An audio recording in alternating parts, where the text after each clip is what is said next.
So anyway, just want to talk first of all, were you born out here? Wasn't born here, Ollie. I lived for a year in Rockingham in Ferrybank, across the bridge. And we moved over here in 1956, my parents and myself, three of us. And I moved into 221 St. John's Park. So we weren't here from day one, but we were one of the first because the area was built in different sections. So as soon as houses became ready, people moved in. And what was your first impressions of being living out here? Well, I suppose, I actually don't remember Rockingham. I was so young, but I can vaguely remember coming to St. John's Park. And as you can appreciate, some of it was still a building site at the time, gardens were unfinished. You were meeting people, you were strangers. But my father was reared in the upper Yellow Road in the Glen, and my mother was reared in Poleberry House. So they were kind of local enough and would have known the area. But as time went on then, you got to know your neighbours and they became lifelong friends. And just to go back to your parents, you said your father was from where? Up the Upper Yellow Road and the Glen. And what did he do? He worked in Clover Meats. He was a diesel mechanic in Clover Meats. And my grandfather, his father, whose name was also Harry Flynn, was a train driver. And he was involved in that famous crash up the Red Iron Bridge many years ago. He was the fireman on that particular train. And my mother was reared in Poleberry House, I suppose. 'Tis now long gone. 'Twas bought and turned into, I think it was maybe townhouse and apartments. It would have been facing the entrance there to Aaron Zone's GA pitch. So she was a Phillips from Poleberry House. Phillips, yeah. And was her family also going back generations from Waterford? Waterford, yes. My grandmother on my mother's side, her own name would have been Dunne. And I think they were from actually the water side. There was Dorns lived on the water side. And then my other parents on my father's side then, my mother was a Cullen. So she was related to the Cullens, the political dynasties we call them in Waterford. Yeah. Stevedores, exactly. The key, yeah. Tom Cullen, Martin Cullen, Dick Cullen, all of them. She was a sister of those Cullens. So growing up out here then, was it a good place to grow up as a child? It was. I loved it. It was a new area. People getting to know one another. And times were simple. As you can appreciate, in those days we were literally out, on the outskirts of the city. So once you went out our front door and you turned right, you were literally out in the countryside. So I have great memories of the friends I would have spending our days that we had off out in the countryside, and you'd be gone for the day. The only reason you come home is you'd be hungry. And your parents, they were townies, but did they mind moving out into this kind of area, which is kind of out by the countryside? Did they mind, or were they happy enough? I'd say they were happy enough. Now, I don't actually know whether they had a choice or not. They lived, as I said, in Rockingham for about a year and a half. They were married in 1952, and my dad worked in Dublin for a while and in London, but got a job then in Clover Meats. So, lived in Ferrybank, and obviously, these were council houses, so they actually had their name. They applied to have a council house, and the area that was being built at the time then was St. John's Park. So they took that choice then coming out here. And there was a lot of people working also in the area in Clover Meats. Clover Meats, a lot. There's a lot. As I look around St. John's Park, I can think of many people who actually worked in Clover Meats. Clover Meats was a great employer at the time. Also in St. John's Park, obviously Waterford City would have been a great employer. You had the flour mills, you had the paper mills, you had Denny's, another meat factory. And the jute factory got mentioned a few times as well. People. Yes. And then later on then, I suppose St. Offrens, a lot of people got work in St. Offrens. In St. Offrens, yeah. St. Offrens at the time was a huge facility, as we think back, the houses that we lived in back down to the grounds of St. Offrens, I can remember kind of on summer mornings, you'd be up the fields and you'd see this tractor and a long trailer with maybe 50, 60 men sitting on the back of this long trailer. They were heading out to the fields to till the crops and that. They were patients of St. Offrens, but they spent their days then kind of working and earning a small living. And I suppose when you think back then, and we laugh, I suppose, when you think back of it, but it's just sad in one way. But we could be out playing and suddenly this hooter would go off. And the hooter was coming from St. Offrens. And of course you'd be out playing, so when the mammies would hear the hooter going, they'd all run out onto the street to call in the children, because the hooter meant, like, one of the inmates, one of the patients hadn't returned. So kind of, I suppose, the mothers of John's Park were kind of wary, kind of, that hooter would have been a kind of a warning signal. So we were all hunted back into the house fairly quickly until the hooter stopped. And when you were kids and you went off out the country, where would you go? The Majors was one place, as we call it, the Killure Road there. That was the Major Cruise estate, where there was a kind of a lake there. And I remember some of our friends actually swimming there in the summertime. And then you'd go out then to Blackcaps, which was out the old Tramore Road. It was an area called Blackcaps. And then you could bring out your jam jars and go fishing for red gills and black gills and white gills, or little fish. And also then you'd bring you out up to Williamstown there. And I remember going to coursing meetings that were held up there. There used to be on the lands of Williamstown up there. Every year there was a coursing meeting. And I remember vividly going to see the greyhounds running after the hares, and you'd have crowds up there. But there's so much you could do in the countryside during the day and not to get into any bother at all. I suppose the worst we ever did was probably rob an apple out of the orchard. And like, would it be all fellas into hunting and all that? Yeah, well, I suppose there was nothing much really here. There was no amenities for children. There was no playgrounds or anything like that. So, I mean, what did you do during the day? You headed out the countryside. And you brought your dogs or whatever, and you went out as far. You explored and you tried to discover things and that. And then, I mean, at that stage, was there any sports club set up at that stage, or was it later on? It was later on. I mean, as the area grew and developed, then I mean, there was a lot of children here, a lot of boys, a lot of girls, and then the clubs started to develop, the athletic club, the soccer clubs, the GA. Now, obviously, Aaron's Own was always there, but then they tapped into the juvenile section of all the young boys that were here. I mean, I remember I have great memories because I played sport myself here. The street leagues were famous here. There was four streets: the back road, the main road, the square, and the Ursuline Road. And you had 2 or 3 men then were in charge of each of the 4 sections. And there was huge competition now. I mean, fierce competition. And we would have played our matches at the school where we are now at the moment. If lads my age would remember that there was a dividing wall between the school and the field. It was known as the back field. So the games were played in the back field. So you'd have two semi-finals and a final. That, and maybe the final would be brought down to Polery and that. But the rivalry was unreal between the back road. And then, I mean, the square then, because of the square area in St. John's Park, you could hear the lads would say, and then when the square was saying they're playing the back road, someone would shout out, "Here's the square mammies coming down the road to support their children." The square mammies. The square mammies, so yeah. 4 distinct areas. 4 distinct areas in the hurling leagues, yes. And would those 4 communities kind of know, all the people in those areas know each other? No, sure, yeah. I mean, I can think back here on the back road where I grew up, and we had the likes of McMean and McMurphy, who were our mentors. And then you went into the square and you had Bob Burke, you had Tony Welch, and then you went onto the main road and you had Richie Dunne. Even though he lived on the back road, he was responsible for the lads on the main road. And then over then in Pierce Park, then you had Phil Lavery. So there was men that looked after, and I mean, lads were so eager to play. And this was all hurling? All hurling, yeah. And out of those back leagues was formed the St. John's Park Juvenile Hurling and Football Club.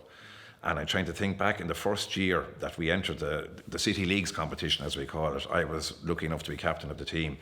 And our first year, under 12, we won both the league and the championship in our first year. But that all came from the street leagues in John's Park. And then the cream of the crop, as I say, was where they were gathered together to produce the St. John's Park hurling team. That's a great achievement. Great, fantastic, for the first year ever, But it went on from strength to strength. And just the other thing then in growing up and all that kind of stuff was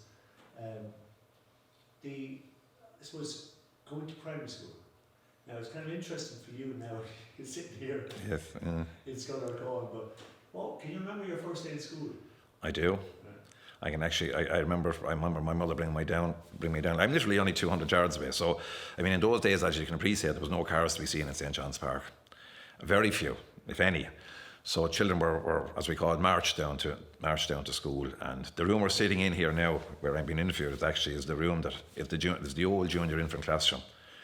And I remember being brought in here by my mother and sitting down in the old wooden desks. The school was only just over a year old, so the desks were brand new. There was a smell of new off the desks.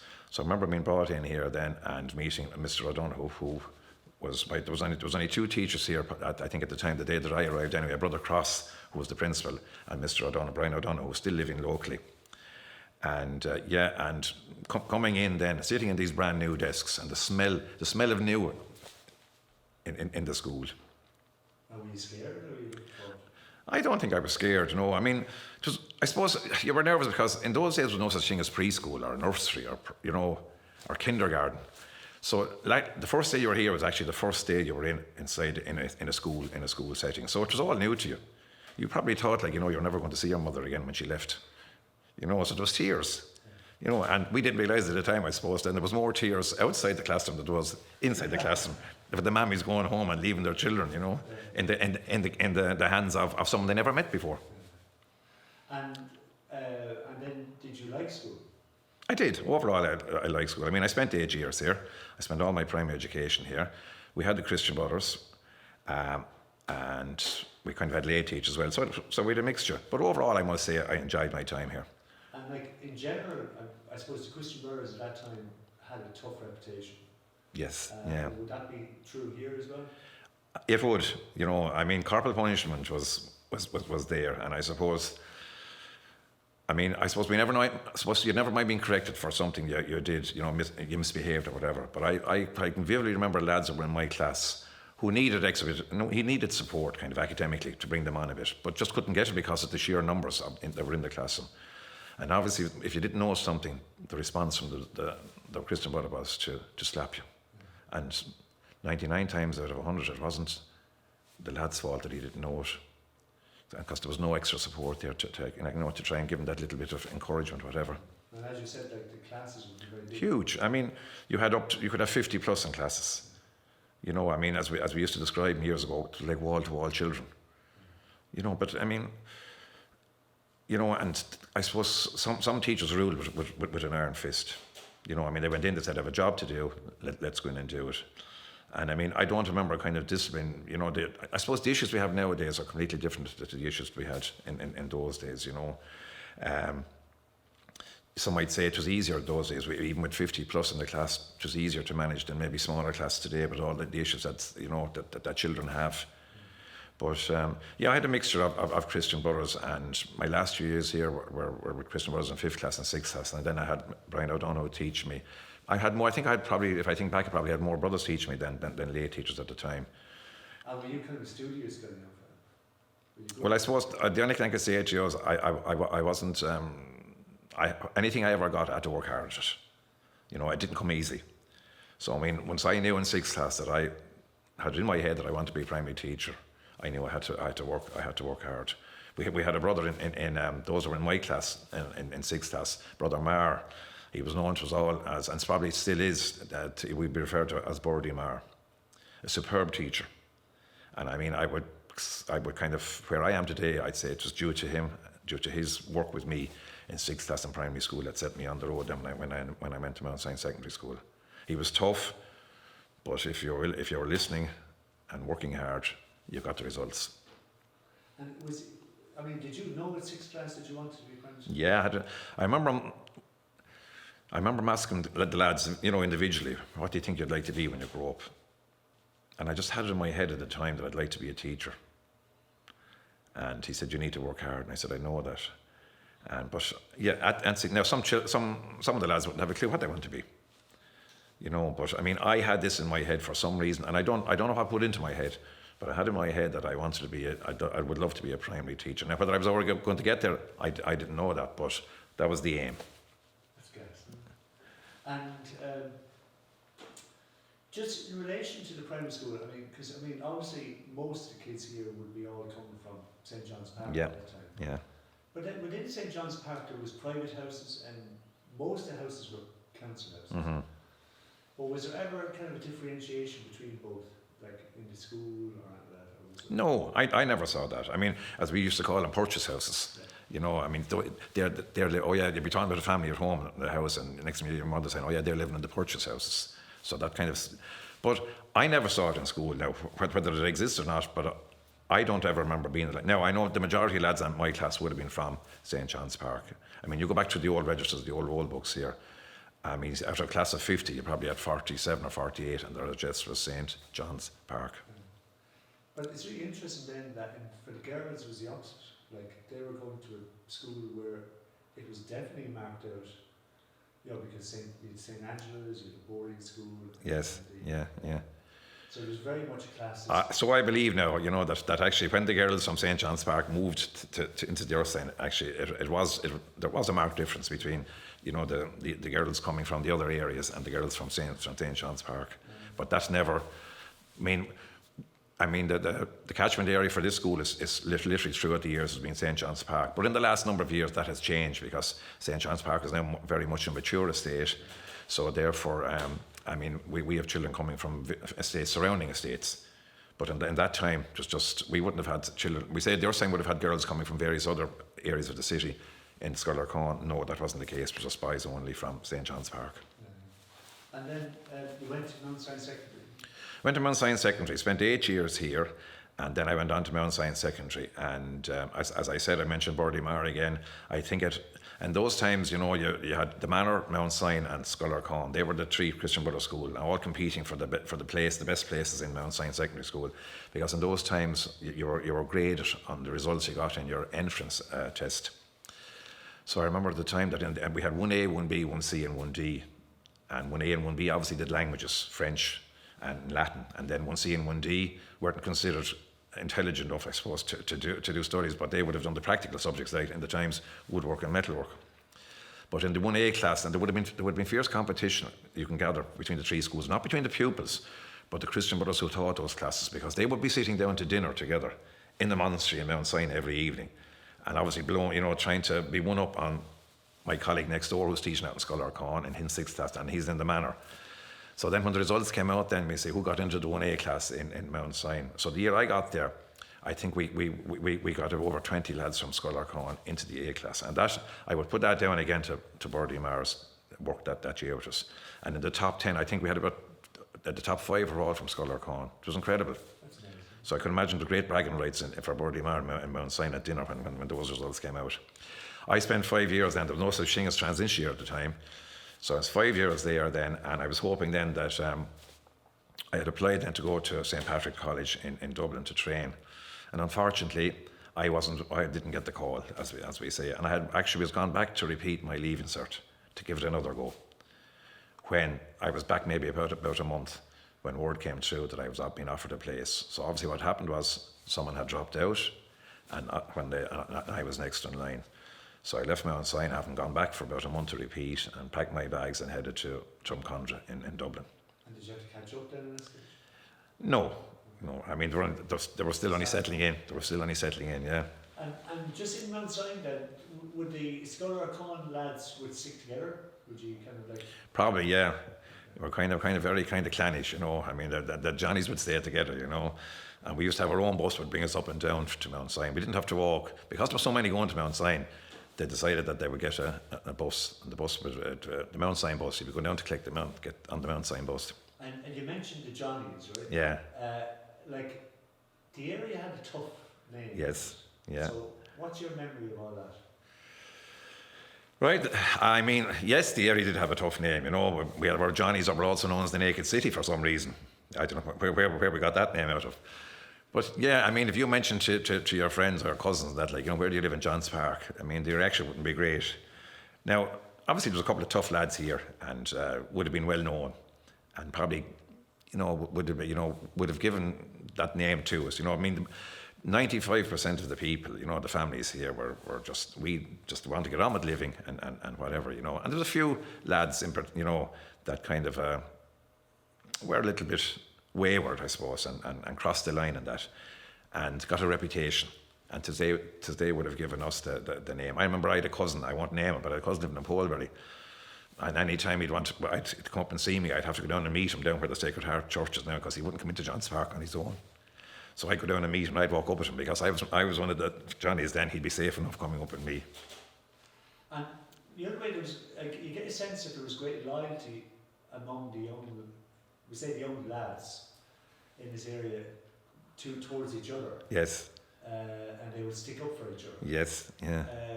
But then, what was their attitude to someone that was kind of seen as, say, like a teacher's pet or a studious kind of young person? I mean, did you ever get a hard time within the area from other lads? Yeah, we did. I could recall kind of instances like that, you know. I mean, unfortunately, it's a thing as a teacher that I would have never, very conscious of when I started teaching myself, these teachers' pets, because they didn't realise at the time that backfired on them. You know, when the teacher wasn't around. I mean, I can recall teachers who would maybe kind of pop out of the class, possibly for a smoke or whatever at the time, and when a boy be put up to sitting at the teacher's desk, and he'd be told, write down the names of anyone who talks is not doing his work, which was very unfortunate. So you did what you were told.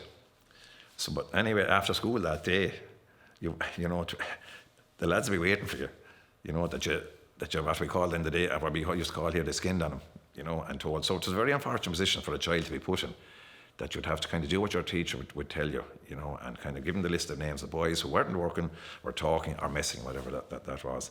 So yeah, I mean, I was very conscious, as I said myself, when I started teaching, that I would never do anything, put any student in that kind of position, kind of that, you know, could end up being bullied, etc., etc.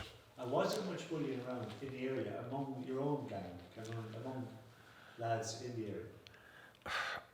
Because I get people say, oh, we all stood up for ourselves, we're all, it was us against the world kind of thing. Yeah. But I'm just wondering, within that world, was there bullying going on?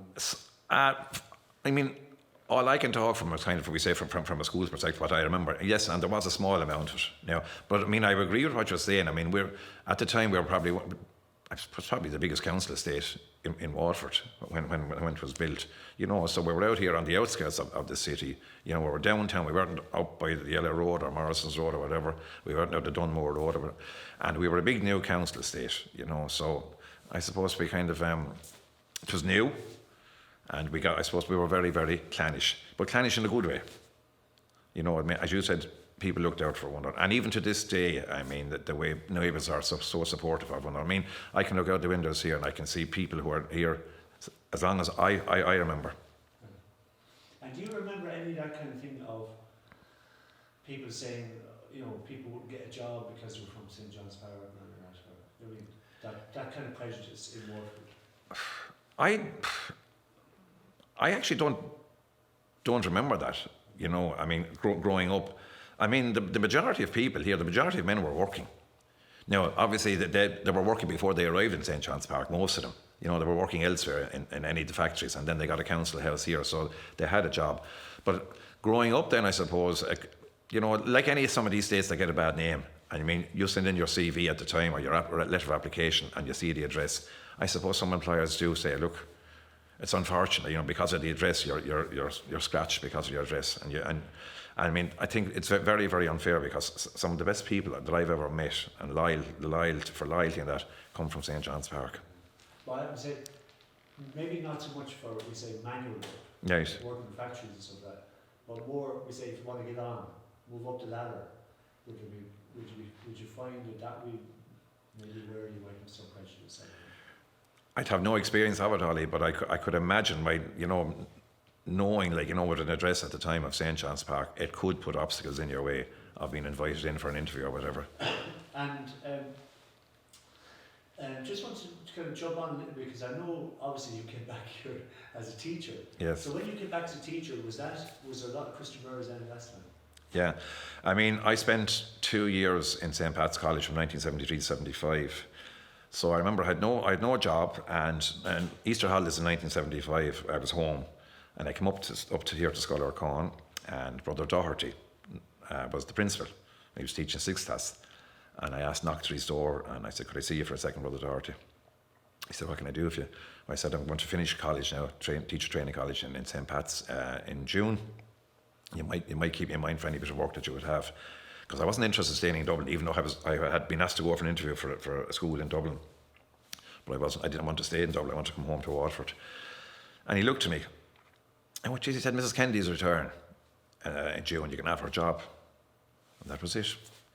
No CV, no letter of application, no interview. I kind of just stood there.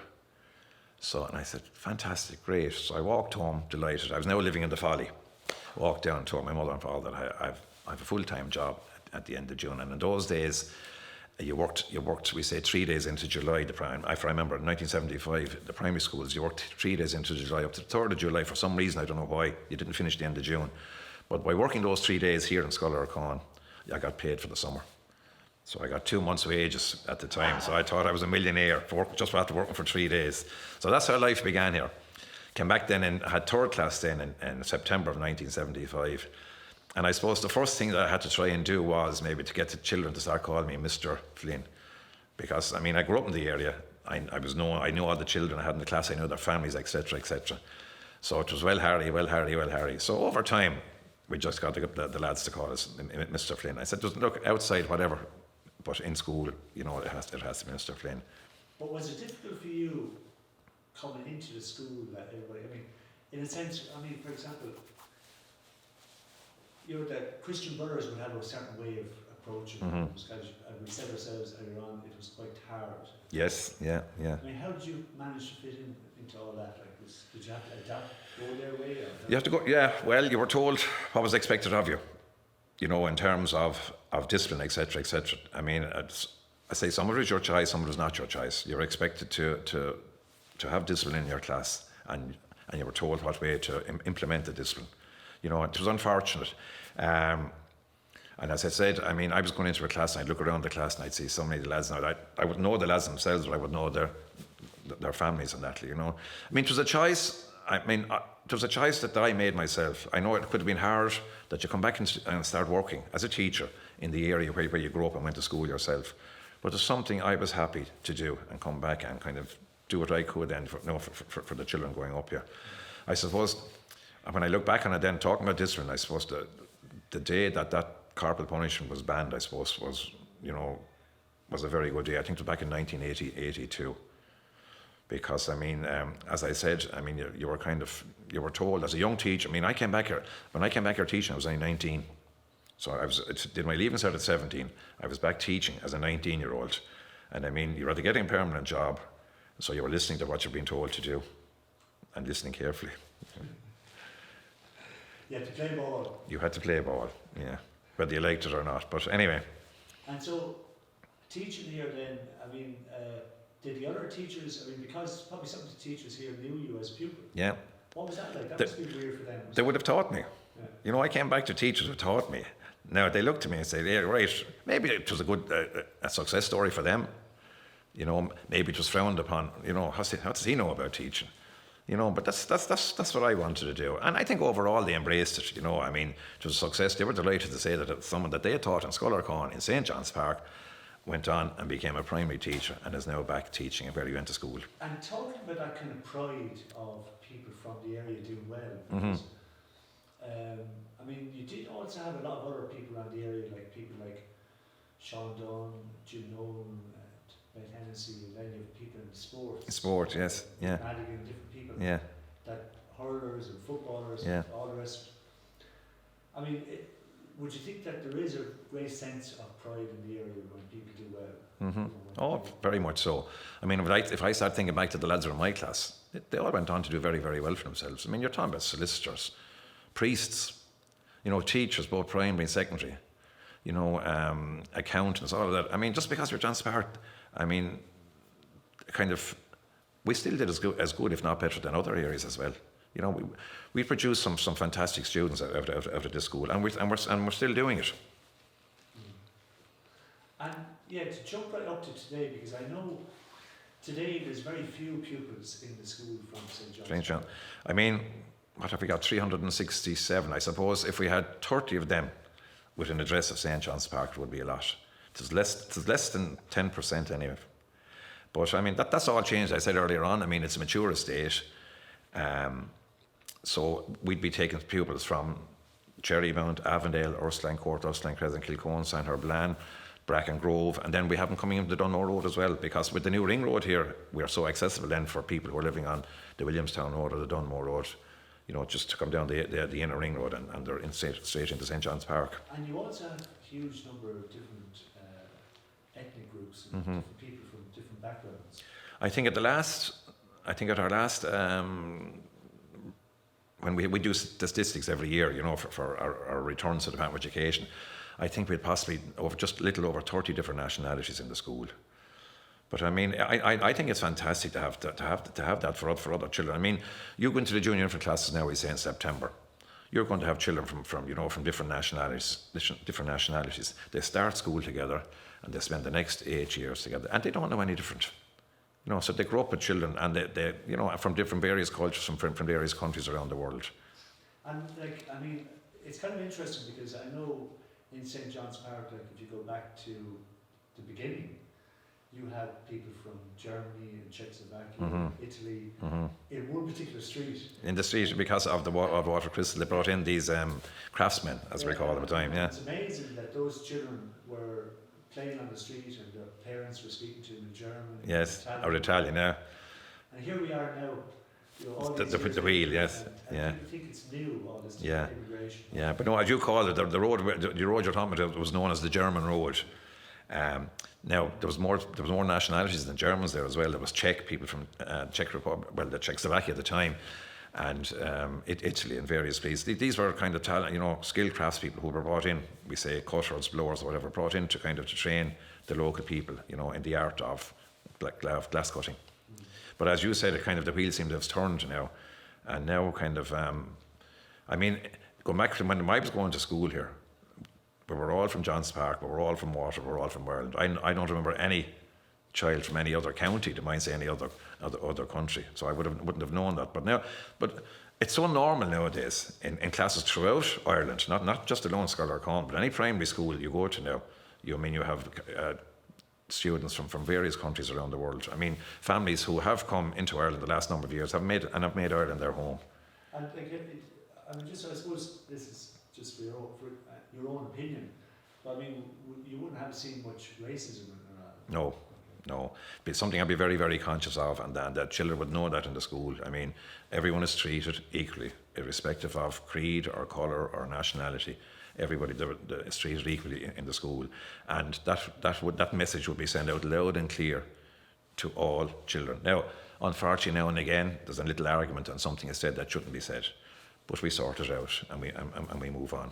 And outside of the school, would you be worried about that in the general society like this?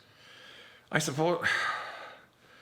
Yes, I suppose. I mean, when Ireland went into recession, a lot of people lost their jobs, etc., including a lot of people in this particular area.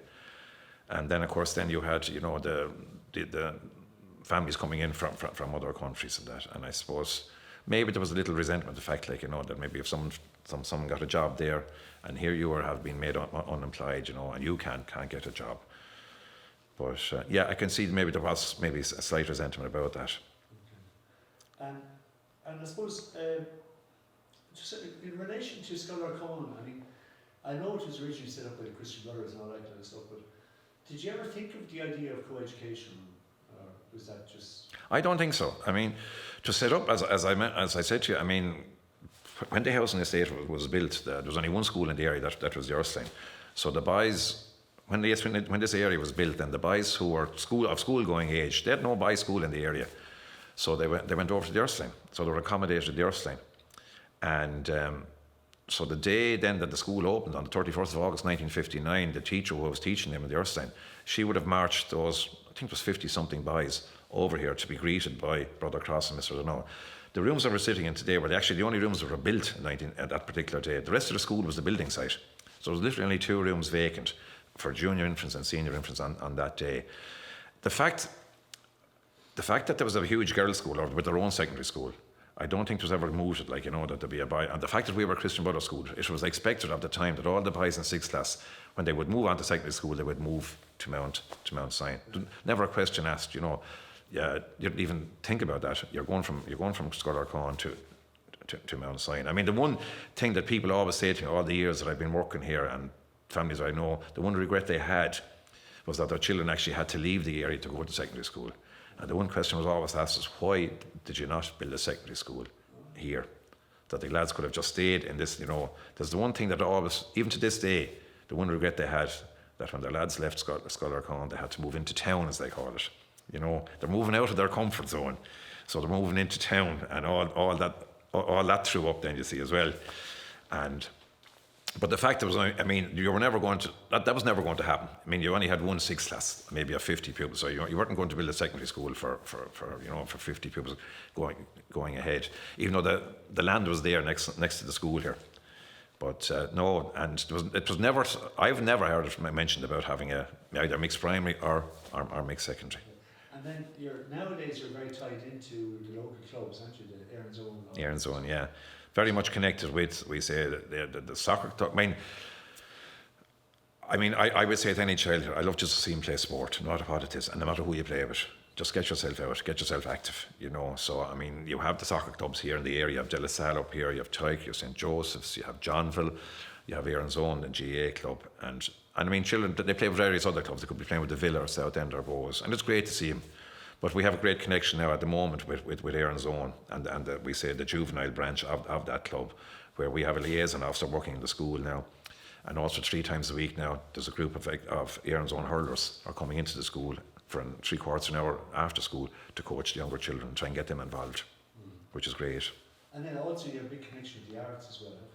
Yes, big connection with arts. I suppose through Ben Hennessy.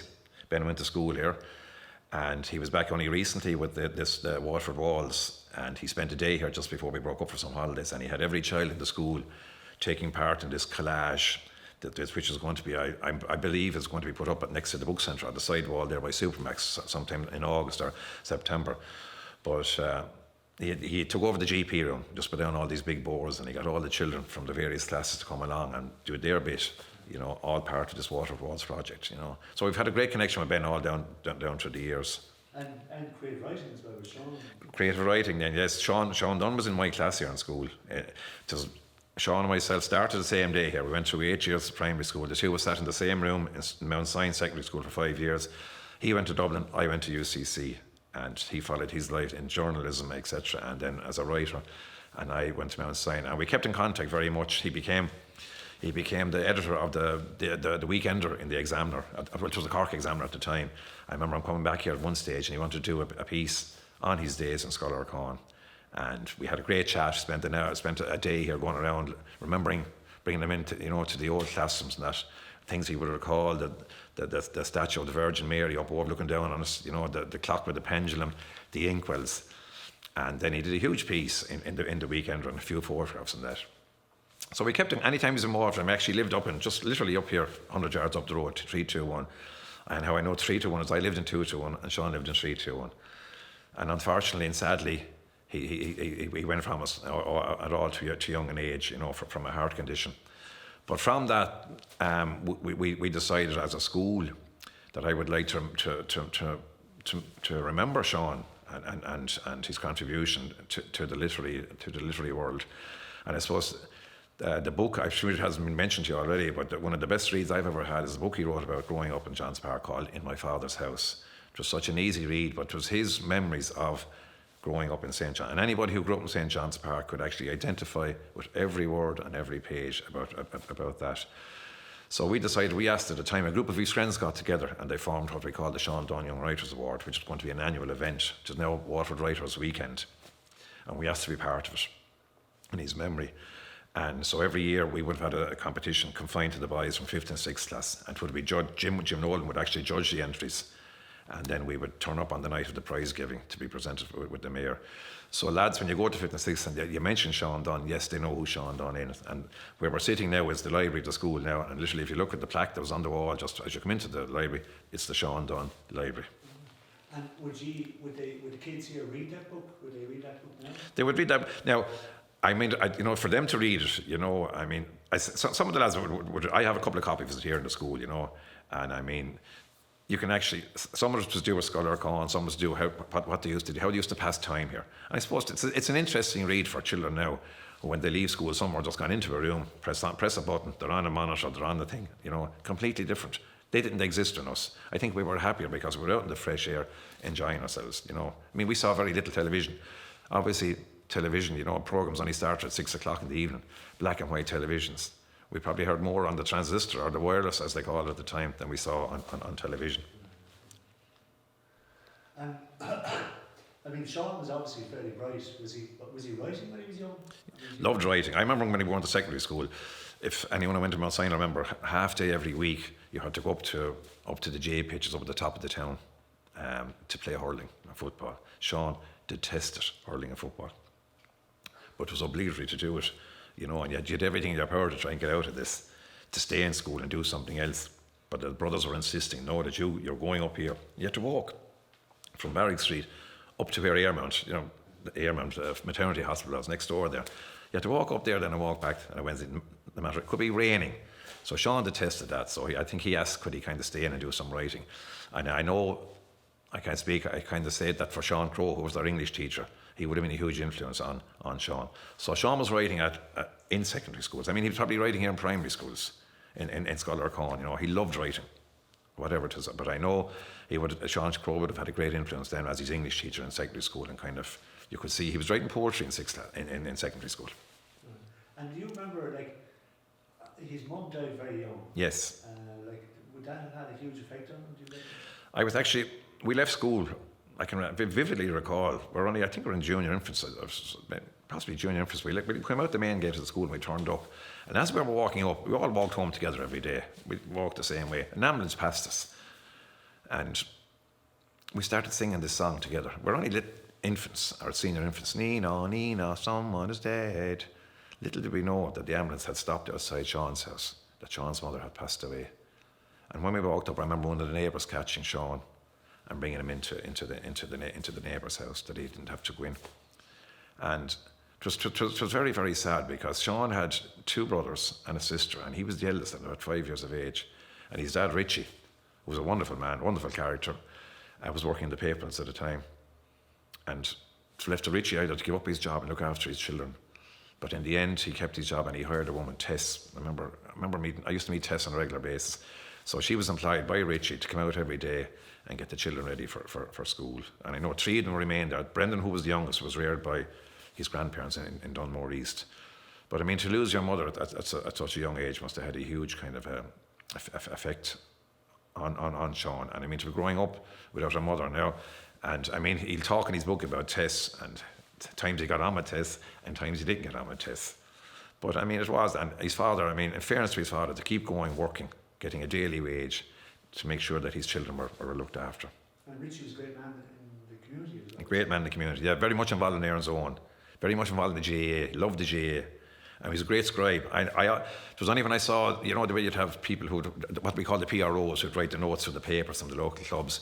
It was only when I remember reading Richie's notes that I knew where Sean got his talent, because Richie had a great way with words as well. And when he would describe a game, how exciting that game would be, you know, you'd read his report on the match, and you think you were actually at the match yourself. So I always remember saying to myself, that's where Sean got the gift of words. Yeah, it's a talent. Yeah. Okay, Keith, is there anything I've left out, or? Do we do anything on the chronology of the developments of the estate, of what bits were added on? I know we mentioned with the school being under construction, but with the houses and the expansion of the estate. Yeah, I don't know. Do you want to talk a little bit about that, Harry, just about how, you know, how the area developed? Just, you said it was developed in a number of different stages. Yes, I mean, the St. John's Park itself, I think, if I recall correctly, probably the oldest citizens here would remember, there was 4 different builders, contractors involved in the area. It wasn't the one builder that built the whole lot, it was 4 different builders. But then we say St. John's Park was built, and then shortly afterwards, I mean, it started in 1953, if I recall correctly. And then in 63 then you had what started to be built now is what we now call Kennedy Row, which is up near by Johnville Football Club. But when that was a greenfield site, I actually would remember in the summertime, Perks from Youghal, the fun fair crowd, they would come up and set up on that field. So we didn't have to go to Tramore. We had it next door to us, up on there, where actually Kennedy Row is now. So I remember that being built. And then, of course, as the years went by then, I mean, John's Park was just there and so on. As you go out to St. John's Park now, where Kilcone and San Herblan and all those estates are now, there was nothing there. That was Richardson's land, as we call it. And over towards, we said, the Old Tramore Road. And that was obviously famous for daffodils. Yeah, I mean, you're looking over the walls in the springtime, you would see just thousands of daffodils growing, Richardson's land, yeah.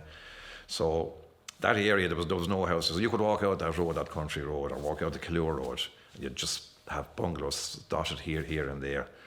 And then as time went on then, and land became valuable then, and land was sold on, and then you had Kilcone, you had Sandherbland and that. So with all of that, what happened to Scholar Con, we were just an 8 classroom school, and suddenly we started to develop because of the amount of new housing estates that were being built up. So obviously new housing estates, more newer families, more children.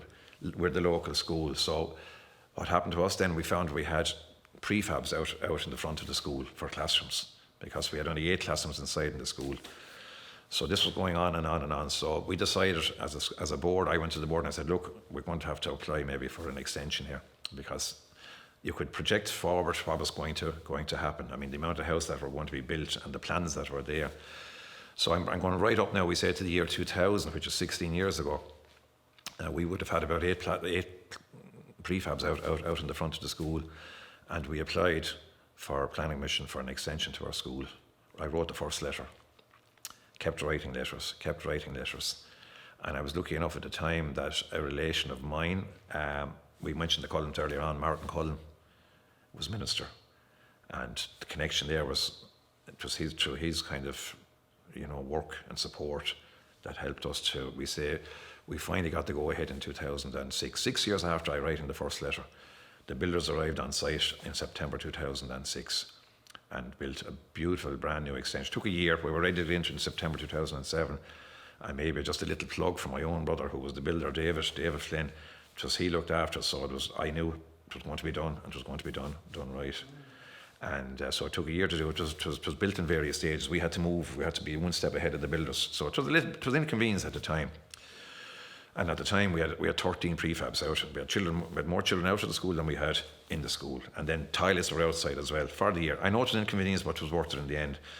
So that went on for years. So when we moved in September, we had an absolutely fantastic new extension, and the old school was totally gutted and refurbished.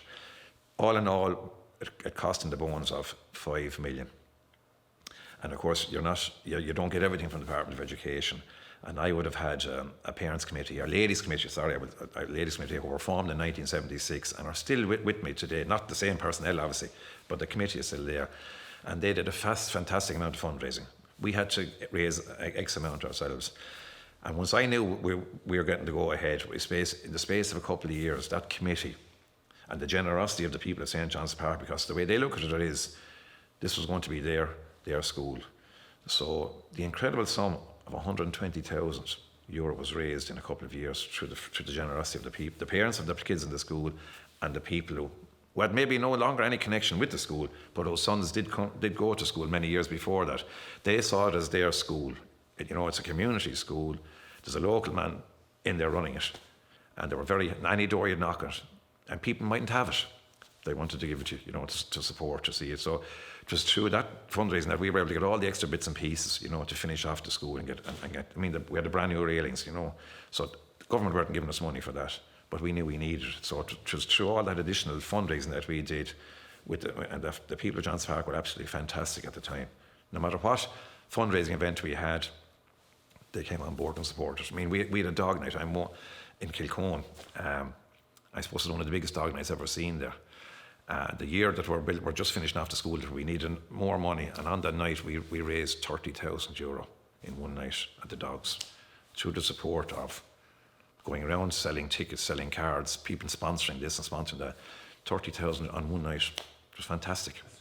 Yeah. So now we have this beautiful new school, it's a modern school, as everything a modern school should have. It's spacious, it's comfortable, it's warm, it's secure, it's safe, all that you want in a modern school, And it's a great legacy to yourself. Yeah, it was hard work at that time, It was something I really put my mind to do. I saw the need, and I said, look, I'm not going to take no for an answer here. Just keep knocking at the door. And I had to knock at it for 6 years, but we got there, and we just got in before the Celtic Tigers, right before the crash, as we say, in 2007, because once 2008 came, the bottom fell out of everything. So it wasn't going to be as easy to get that kind of money. So, yeah, coming from an 8 classroom school to now a 16, we actually trebled the area of in the school. We actually trebled the area once it was finished, with all the additional confirmation, GP room, library, resource rooms. you know, everything. So, I mean, when people come in, they're very much taken aback when they come into the main entrances because they feel they're like in a hotel rather than a school. We're gone away from that old corridor, you know, that old dark corridor, kind of asylum kind of a building that you're in. Whereas here, it's very bright, it's cheerful, you know, it's welcoming. I mean, teachers come in here looking forward, I suppose, to working. Children come in here, they don't mind coming to school anymore. I mean, they feel it's a welcoming place, it's a place they feel that they're safe in and respected in. And I think that's what I look at it. When I meet past pupils, which I do meet on a regular basis, and they say hello to you, it's great, I come along and say hello to you, do you remember me? And more times than not I do, but maybe they have facial hair long enough to look at them again. But they will always come back and say thanks, you know, which is a great thing because, I mean, you'd be asked, what do you want to achieve with your children in Scholar Con? Well, I suppose, if you think back, I don't remember who taught me how to long multiply. I don't remember who taught me how to do long division. But I certainly remember teachers who treated me, if they did treat me with respect or they didn't treat me with respect. And that's the way I'd look at it, like, you know, that with your 8 years in Scholar Con, you felt that you were respected, you felt that you were safe, and you were affected, like, you know, that you could have your opinion, you know, within reason. Yeah, absolutely. You know. So thanks very much. It was a pleasure. Yeah. Yeah. That was lovely. Yeah. That's